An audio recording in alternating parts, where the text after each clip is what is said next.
13 heures, vous suivez le journal de RTI1. Bonjour à tous, voici les titres.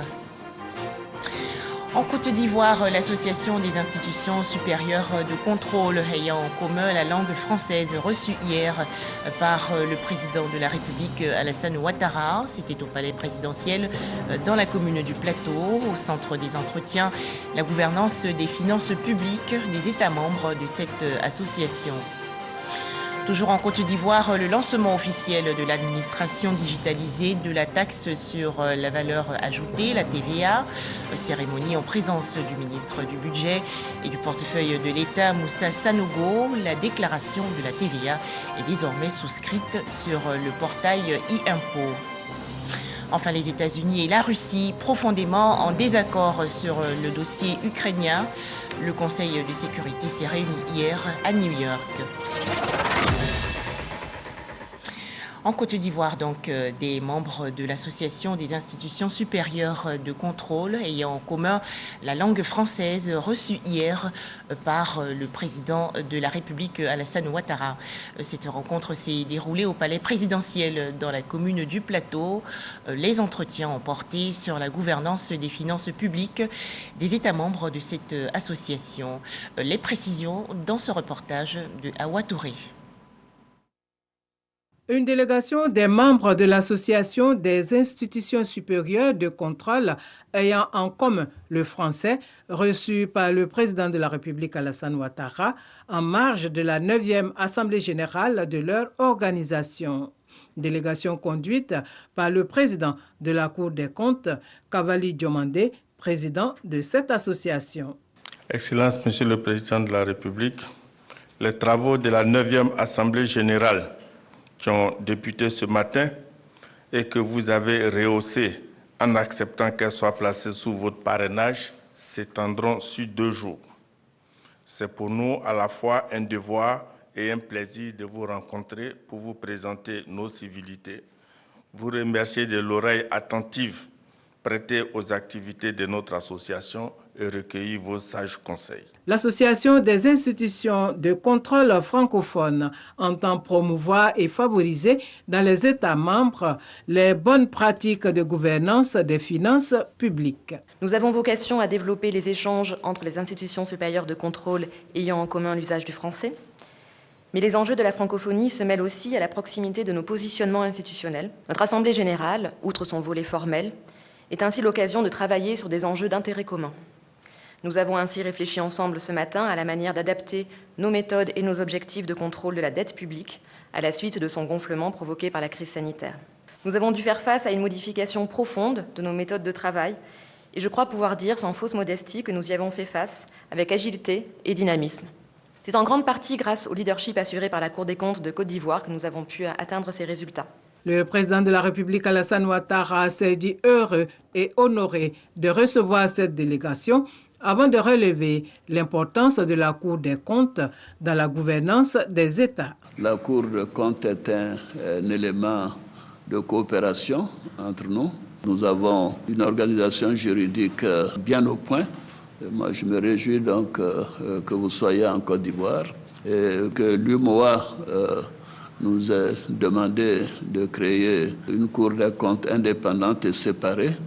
Et surtout, je voudrais vous féliciter, M. Kambali, pour l'excellent travail que vous faites au niveau de la gouvernance. Considérez aussi que des institutions telles que la Cour des comptes doivent continuer d'avoir un regard, je trouve, objectif sur la gestion des budgets. C'est la bonne gestion budgétaire qui est le départ de la bonne gouvernance dans les finances publiques. Nous attendons les résultats de votre réunion, nous inspirer des recommandations que vous aurez à faire et vous dire que la Côte d'Ivoire est fière et heureuse de vous avoir pendant quelques jours. Créée en 1994, l'Association des institutions supérieures de contrôle francophone est un réseau de 43 institutions de contrôle des finances publiques des États francophones. Le président de la Cour des comptes de Côte d'Ivoire assure la présidence de l'institution depuis 2018, à l'issue de l'Assemblée générale de Niamey, au Niger. L'Association des institutions supérieures de contrôle ayant en commun la langue française qui a également participé hier aux travaux de sa 9e Assemblée générale. Cette rencontre s'est tenue dans la commune du Plateau autour des thèmes contrôle de la dette publique et mise en œuvre des objectifs du développement durable. Le Premier ministre ivoirien Patrick Achi a représenté le président de la République et parrain Alassane Ouattara à la cérémonie d'ouverture. Pour en parler, Herman Guivet. Ouverture ce lundi de la 9e Assemblée générale de l'Association des institutions supérieures de contrôle ayant en commun l'usage du français. Placé sous le parrainage du président de la République Alassane Ouattara, représenté pour l'occasion par le chef du gouvernement Patrick Achi, cette 9e Assemblée générale de l'AIS-CCUF se tiendra autour de 2 thématiques: le contrôle de la dette publique et la mise en œuvre des objectifs de développement durable. Autre contribution enregistrée à cette cérémonie d'ouverture, celle de Pierre Moscovici, premier président de la Cour des comptes française. Ce cadre d'échange qui se tient du 31 janvier au 1er février 2022 sur les bords de la lagune Librier offre aux participants une bonne occasion de renforcer leur capacité sur les thèmes arrêtés. La pratique pour les institutions supérieures de contrôle de se mettre ensemble, d'échanger leurs pratiques, ça leur permet d'être rassurés dans leurs pratiques, qu'elles sont bonnes, qu'elles sont utilisées par les autres, et ça permet de s'enrichir des bonnes pratiques des autres. On est 77 participants, chacun a une gestion différente de gérer la dette de son pays. C'est très bénéfique de pouvoir participer à cette assemblée afin de pouvoir échanger avec nos autres pays, surtout des pays africains. C'est ça qui me fait plaisir. C'est un espace pour les francophones, pour les Africains et pour le continent africain. Mesdames et messieurs les membres des délégations prenant part à l'Assemblée générale, je voudrais vous dire à tous et à chacun le plaisir de la Cour des comptes de Côte d'Ivoire de vous accueillir dans la fraternité de notre communauté professionnelle. Le Premier ministre Patrick Achi s'est réjoui de la tenue d'un tel événement en Côte d'Ivoire, saluant surtout la portée des échanges et réflexions qui seront émis dans le but de faire avancer les objectifs fixés par l'association. L'organisation de cette rencontre pourra, par la qualité des échanges, formuler les propositions institutionnelles innovantes pouvant contribuer au renforcement des pratiques de la démocratie, des droits et des libertés dans l'ensemble de notre espace francophone, concourant ainsi à la place particulière qui est la sienne dans le concert mondial des nations. La Côte d'Ivoire, sous la haute égide du président de la République, son Excellence M. Alassane Ouattara, accorde un intérêt absolument stratégique au renforcement de la bonne gouvernance, levier essentiel de l'accélération de notre développement et de la transformation de notre économie au cours de la prochaine décennie. En effet, sans administration efficace, transparence, utilisant rationnellement et pertinemment la richesse nationale produite, cette vision ne pourra se réaliser à la pleine mesure de nos ambitions et celles du peuple ivoirien. Et si, comme en Côte d'Ivoire, la loi confère aujourd'hui aux institutions supérieures de contrôle les moyens juridiques et institutionnels adéquats pour leur mission, je me réjouis que votre association, qui adhère aux valeurs de l'Organisation internationale des institutions supérieures de contrôle des finances publiques, INTOSAI, soit un cadre d'optimisation de cette mission par le renforcement constant de leurs pratiques techniques et éthiques, comme le souligne le préambule de vos statuts. J'ai l'honneur de déclarer, au nom du président de la République de Côte d'Ivoire, son Excellence M. Alassane Ouattara, ouverte la 9e Assemblée générale de l'AIS-CCUF et souhaite plein succès aux travaux ainsi lancés.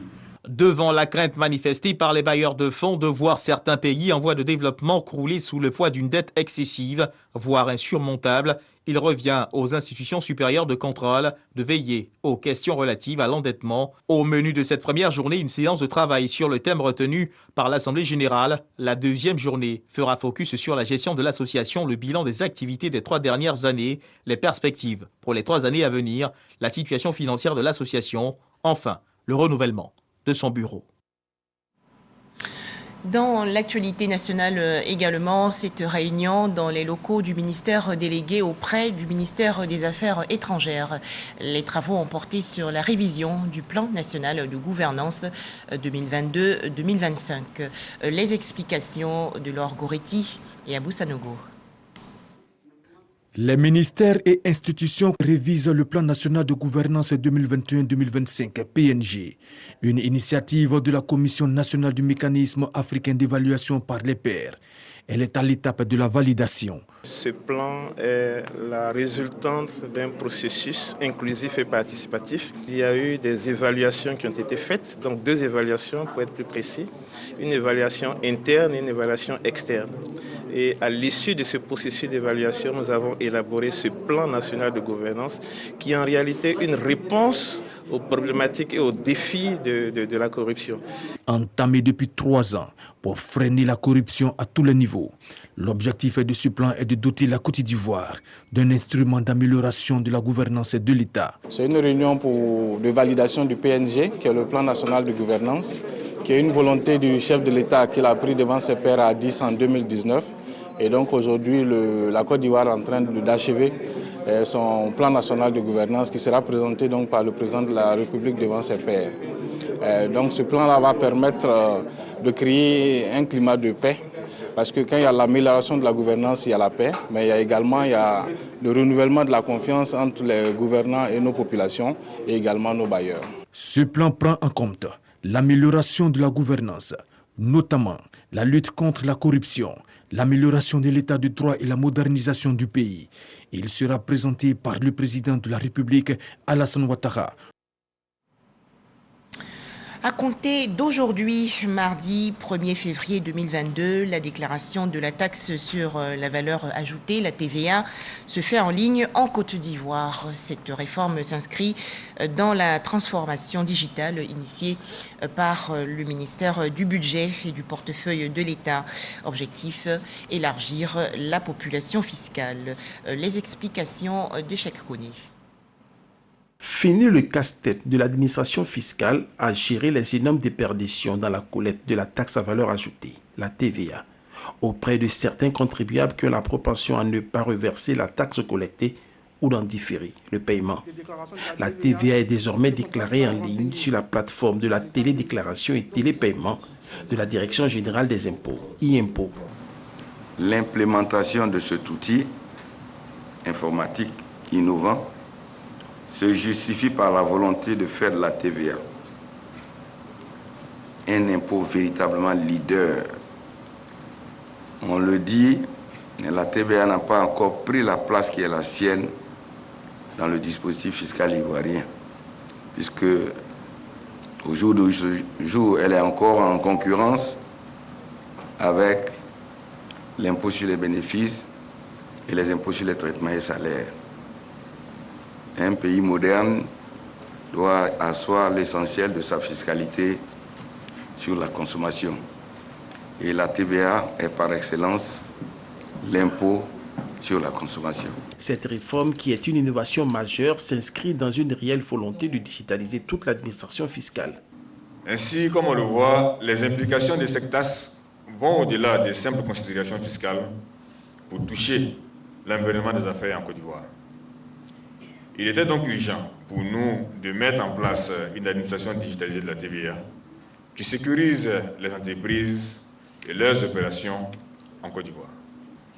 J'invite donc tous les acteurs à s'approprier ce nouveau système et à ne pas hésiter à nous proposer des pistes d'amélioration dans le sens du renforcement de la performance de la TVA. La réforme de l'administration digitalisée de la TVA entre en vigueur ce mardi 1er février 2022. Elle intervient après une série de réformes aussi multiples qu'innovantes, à savoir la digitalisation du contrôle fiscal, le portail e-impôt, Télélias et bien d'autres. En images, 6 projets de loi adoptés hier en session plénière par les députés ivoiriens réunis à l'Assemblée nationale dans la commune du Plateau. Les parlementaires ont donc voté à la quasi-unanimité. Ces projets concernent plusieurs secteurs, dont l'économie, la sécurité et le transport. Plus de détails dans nos prochaines éditions. Toujours en Côte d'Ivoire, des militaires, des agents des départements ministériels et autres membres de la société civile ont participé récemment à une formation à Jacquesville, dans la région sud du pays. Objectif, lutter efficacement contre le terrorisme et l'extrémisme, deux fléaux qui mettent en danger les États ouest-africains. Les participants à cette session de formation ont également visité les locaux de l'Académie internationale de lutte contre le terrorisme. Abou Sanogo. Un séminaire de renforcement de capacités contre le terrorisme des armées des États d'Afrique de l'Ouest, des départements ministériels et la société civile. Il répond au principe du Centre international de formation au maintien de la paix Kofi Annan, créé par le gouvernement du Ghana, en collaboration avec la communauté internationale, pour fournir un soutien dirigé par l'Afrique aux efforts de paix et de sécurité en Afrique et au-delà. D'où le thème. Renforcement des capacités de réponse des acteurs étatiques et de la société civile sur le terrorisme et l'extrémisme violent dans les États côtiers d'Afrique de l'Ouest. Il faut une lutte concertée. Il faut mettre ensemble les forces. On a compris qu'à ce phénomène-là, qui ne connaît pas de frontières, il faut une lutte ordonnée, coordonnée. Après l'ouverture de la session de formation, les 25 participants se sont rendus à l'Académie internationale de lutte contre le terrorisme. Ils ont pu s'imprégner de ces objectifs de création qui reposent sur 3 piliers, notamment l'école des cadres, l'espace d'entraînement des unités spéciales et spécialisées et l'Institut de recherche stratégique, avec pour objectif de créer une communauté et susciter une culture commune de contre-terrorisme, renforcer les capacités opérationnelles des unités engagées dans la lutte antiterroriste et améliorer la coordination interministérielle de tous les acteurs impliqués. À l'issue de 4 jours de travaux, les participants sont répartis avec des diplômes de participation. La lutte contre le terrorisme ne saurait être efficace sans l'intégration de la coopération, de la coordination et de la collaboration entre tous. La sensibilisation sur ce phénomène des temps modernes ainsi qu'une forte résilience des populations demeure un enjeu primordial. Alors c'est beaucoup important pour nous d'aider les différents pays à renforcer leurs liens de sécurité et à pouvoir combattre cela. Cette session de formation a été organisée par le Centre international Kofi Annan en partenariat avec le Programme des Nations Unies pour le développement et le gouvernement du Japon. Direction à présent Bouaké, dans la région centre du pays. La cellule civilo-militaire a présenté il y a quelques jours le bilan de ses activités 2021. À noter que les forces de défense et de sécurité ont salué la collaboration et la confiance des populations. Pour en parler, Soro Corona de RTI Bouaké. La cellule civilo-militaire du département du Bouaké face aux leaders d'opinion. La cellule dresse le bilan de ses activités au titre de l'année 2021. À tour de rôle, les responsables locaux de l'armée, de la police et la gendarmerie nationale présentent les résultats de leurs activités dans le cadre de cette cellule. Les responsables des forces de défense et de sécurité relèvent l'étroite collaboration avec la population. Collaboration qui facilite la mission des FDS. Mission qui consiste à la protection des personnes et de leurs biens, la libre circulation. Si au niveau sécuritaire des efforts sont à noter, ce n'est pas le cas pour les services routiers à Bouaké. Nous pouvons dire que les stratégies mises en place nous permettront de dire que Bouaké est une ville sûre. Sûre en sécurité, sûre en paix et sûre dans la cohésion. Nous nous rendons compte que beaucoup a été fait au niveau de Bouaké. Mais il y a encore beaucoup à faire. Les forces de sécurité sont revenues sur la question de l'incivisme au niveau de la route et particulièrement au niveau des mototaxis. Pour cette année 2022, un accent sera mis sur la sensibilisation du respect du code de la route en vue de réduire les accidents de la circulation. Nous avons été mis en mission afin de pouvoir échanger avec nos amis des mototaxis pour qu'à leur niveau, qu'ils puissent véritablement respecter les travailleurs. Il faut qu'il y ait la discipline à Bouaké. Bouaké est une ville qui est en chantier. La cellule civilo-militaire a pour mission de renforcer les liens armées-nation. Elle facilite également une étroite collaboration entre les forces de défense et de sécurité avec la population civile. 108 cellules civilo-militaires sont installées par le Conseil national de sécurité à travers le pays. En 2022, tous contre le coronavirus. Alors faisons-nous tous vacciner.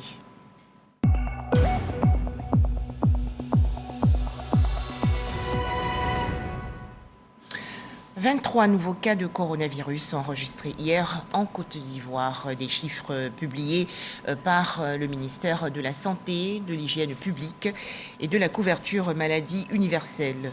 La Côte d'Ivoire compte actuellement 80 718 cas confirmés de coronavirus, 77 971 personnes guéries, 785 décès et 1962 cas actifs.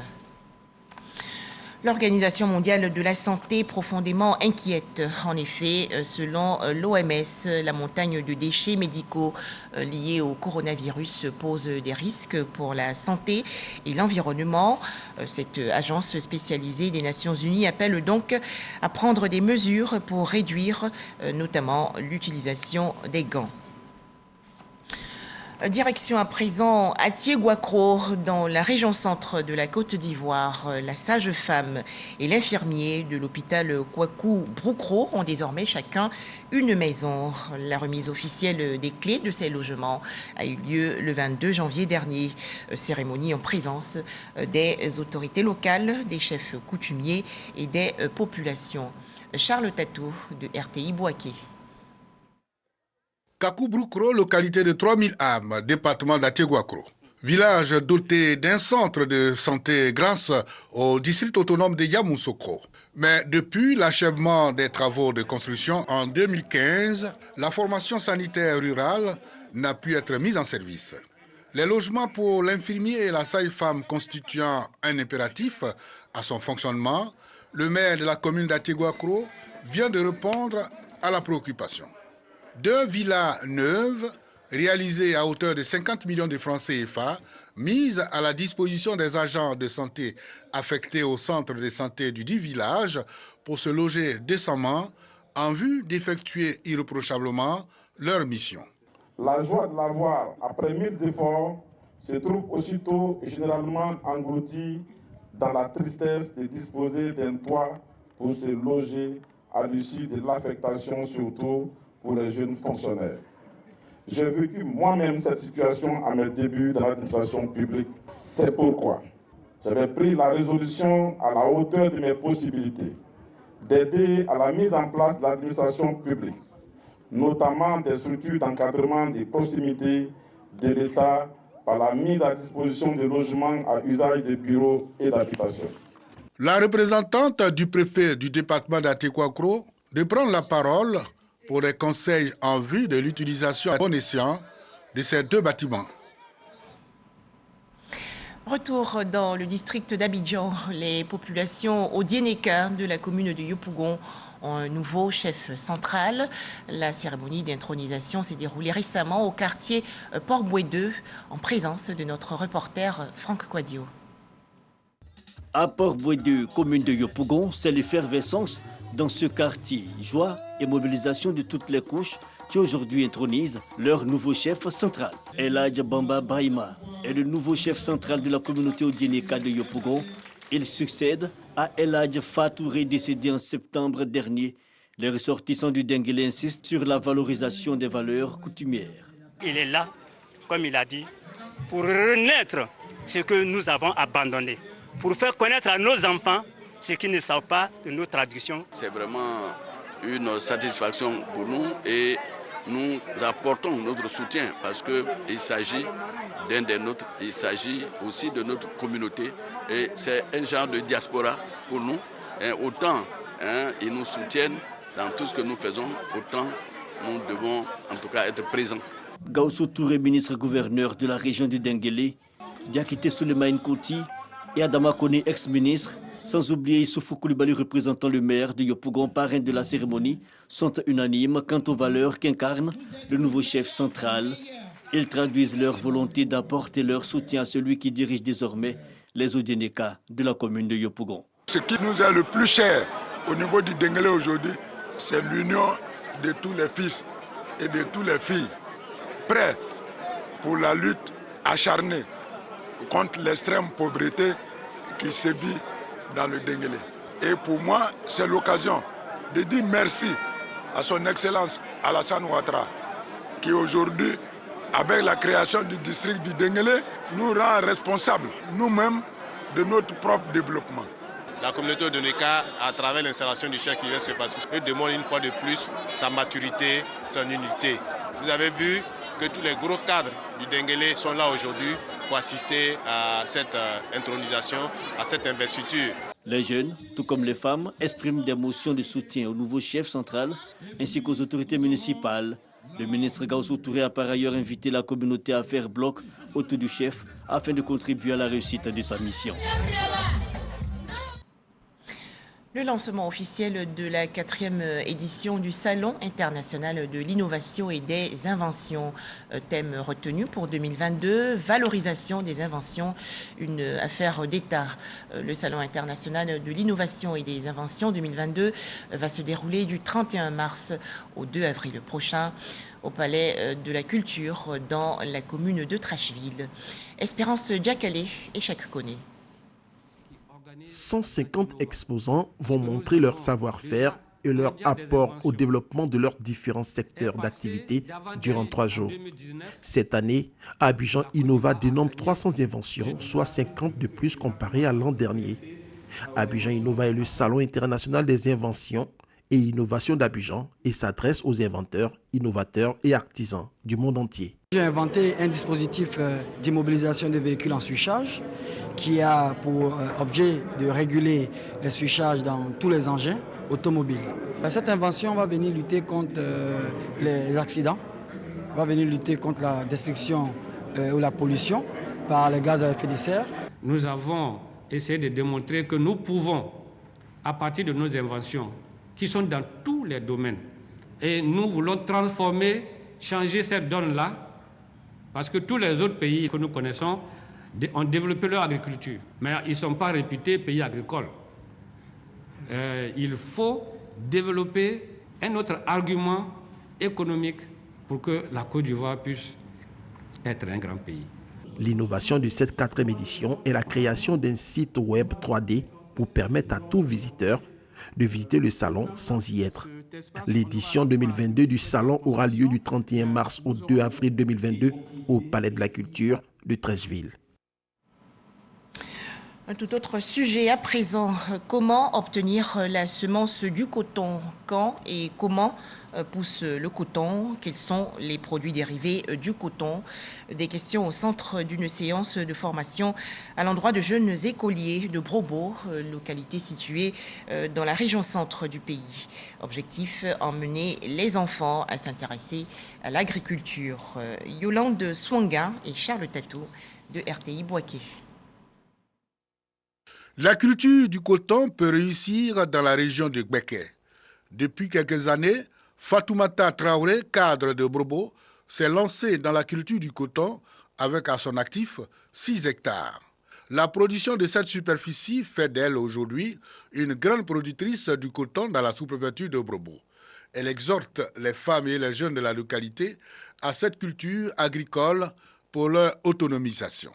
Donc la toute première activité de notre coopérative agricole, c'était d'aller vers cette coopérative scolaire de la localité où on est à Locro, avec leurs enseignants, et créer une activité aujourd'hui de visite d'usine, pour qu'à travers ces enfants qui sont au CM1, au CM2, qu'ils puissent connaître c'est quoi le coton, qu'ils puissent en parler à leur maman pour qu'elles soient sensibilisées, elles aussi se mettent en groupe, en coopérative et pourquoi pas faire quelques parcelles. C'est ça l'autonomisation de la femme. Une visite guidée dans les champs et l'usine d'égrenage pour permettre aux membres de la coopérative et aux écoliers de découvrir le processus d'égrenage de la production cotonnière dans la région. Le coton va passer maintenant à l'égrenage qui consistera à séparer les fibres de la graine de coton. Donc à la sortie, nous avons la fibre de coton et la graine de coton. Le coton sert à fabriquer les tissus que nous portons, la fabrication des aliments de bétail ou à des engrais bio. Depuis 3 ans et avec l'avènement de la coopérative Cocan-Pab, la récolte annuelle du coton dans la localité de Brobo est estimée à environ 1000 tonnes. Des images à présent. Au chapitre sport, les journées culturelles et sportives organisées récemment par le Centre régional des œuvres universitaires d'Abidjan. Ces rencontres se sont déroulées à l'université Nangui à Brogoua. Enfin, la réunion hier du Conseil de sécurité des Nations Unies à New York. Les États-Unis et la Russie se sont déchirés en raison du dossier relatif aux troupes massées par Moscou près de l'Ukraine. À noter que cette rencontre s'est tenue à la demande des États-Unis après une tentative vaine de la Russie pour l'empêcher. 10 pays sur les 15 membres du Conseil votant en sa faveur. Voilà, merci de nous avoir suivis. Merci de votre attention.